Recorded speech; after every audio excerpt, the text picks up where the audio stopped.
Hey guys! Welcome to Couple. Please like and subscribe if you like this video. A self-described beachcomber says it was her luckiest find yet, a woman who survived a 250-foot car plunge off a cliff and a week stranded on a remote California beach. "We freaking love that beach and we're so glad she's alive," Chelsea Moore said Monday as she described the afternoon last Friday when she and her husband found 23-year-old Angela Hernandez of Portland. Hernandez had been driving to her sister's home in Lancaster, near Los Angeles, on July 6 when a small animal crossed in front of her, causing her to swerve and lose control of her car, she wrote from her hospital bed Sunday in a Facebook account. "The only thing I really remember after that was waking up," Hernandez wrote. "I was still in my car and I could feel water rising over my knees. My head hurt and when I touched it, I found blood on my hands." Hernandez said she broke a window of her car, jumped into the ocean and swam ashore. She fell asleep on the beach and realized what had happened after she woke up. Moore, 34, and her husband Chad, 31, of Morro Bay were camping above an oceanside cliff in the rugged Big Sur area of Monterey County when they decided to climb down a cliff to a remote beach to find some good surfing and fishing spots and a little adventure. "We're avid beachcombers. We get excited about sea glass and abalone shells," Moore said.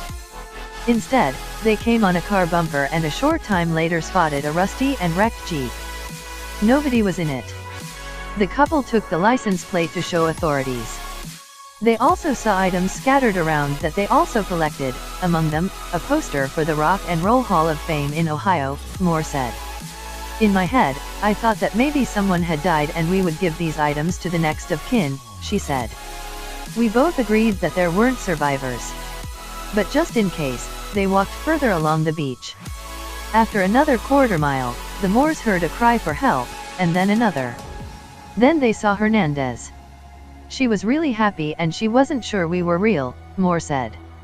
"She told us we were the first people she had seen in days but she didn't know how many days exactly.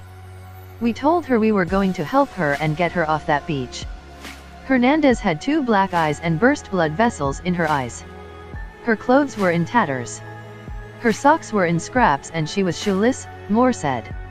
"She was very wet. At high tide there's no beach.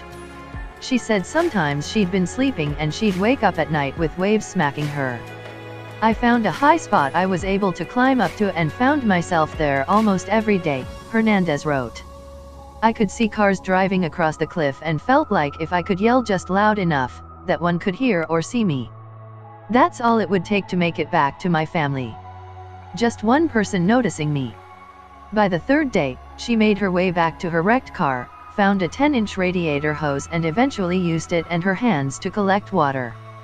Hernandez said she developed a daily ritual of walking the beach in search of new high ground, screaming for help at the top of her lungs and collecting fresh water. Everything changed on Friday, when Hernandez woke up and saw a woman walking across the shore.